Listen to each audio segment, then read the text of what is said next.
ইয়াবা, হেরোইন সহ আগ্নেয়াস্ত্র বাজেয়াপ্ত কাছাড়ে, সাথে নগদ 14,90,000 টাকা উদ্ধার। নিরাপত্তা বাহিনীর তৎপরতায় বড় সাফল্য।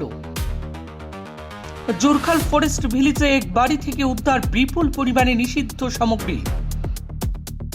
অসম রাইফেল এবং কাছাড় পুলিশের যৌথ অভিযানে মিলল এই সাফল্য।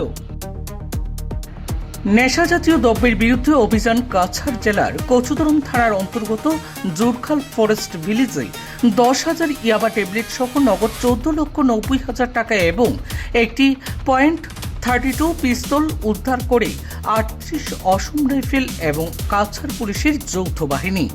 38 অসম রাইফেলস এবং কাছাড় পুলিশের লক্ষ্মীপুর সমজেলার পুলিশ সুপার পৃথ্বীরাজ রাজখোয়ার নেতৃত্বে চলা এই অভিযানে উল্লেখযোগ্য সাফল্য বলে জানা গিয়েছে।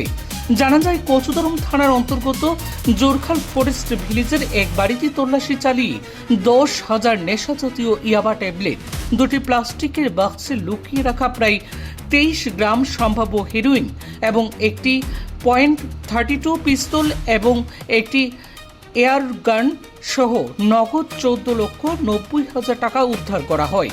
এই ঘটনার সঙ্গে যুক্ত থাকার অভিযোগে এক মহিলাকে আটক করা হয়েছে। বর্তমানে ওই মহিলার বিরুদ্ধে একটি NDPS মামলা নথিভুক্ত করে আরও তদন্ত চালাচ্ছে কাছাড় পুলিশ।